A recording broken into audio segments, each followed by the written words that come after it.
मैत्रिणींनो, तर मी आज बनवणार आहे ड्रायफ्रूटचे लाडू. त्यासाठी अर्धा किलो सुकं खोबरं आणि अर्धा किलो खारीकची पावडर करून ते आपल्याला लो फ्लेमवर 5 ते 10 मिनटं भाजून घ्यायचं आहे. त्यानंतर कढईत थोडं तूप टाकून त्यात जवळपास 250 ग्राम इतकं सिंगाडा पीठ घेऊन भाजून घ्यायचं.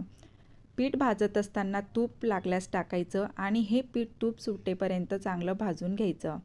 300 ग्राम काजू आणि 300 ग्राम बदाम घेऊन त्याची चांगली पावडर बनवून घेतली. 1 कटोरा मखाना घेऊन तेही तुपात भाजून त्याचीही पावडर करायची. आता बघू शकतात तुम्ही पिठाला चांगलं तूप सुटलेलं आहे. पीठ भाजून झालेलं आहे. त्यानंतर बदाम पावडर आपल्याला भाजून घ्यायची आहे. लो फ्लेमवर भाजायची. त्यानंतर काजू पावडरही आपल्याला लो फ्लेमवर भाजून घ्यायची आहे. काजू पावडर थोडी गरम झाल्यावर त्यात मखाना पावडर टाकायचं आणि दोघं चांगलं भाजून घ्यायचं.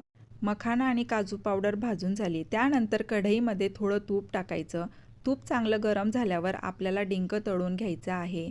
गरम तुपात तळलेला डिंक चांगला फुलतो. त्यानंतर 1 वाटी मनुका तेही आपल्याला तुपात तळून घ्यायचं आहे.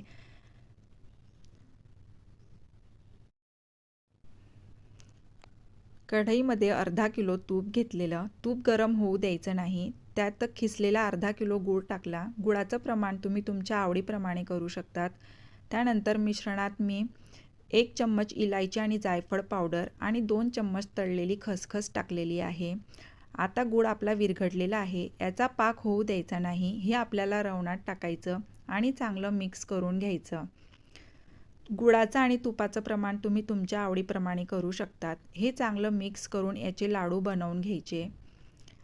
तर तयार झाले आपले डिंक आणि ड्रायफ्रूटचे लाडू.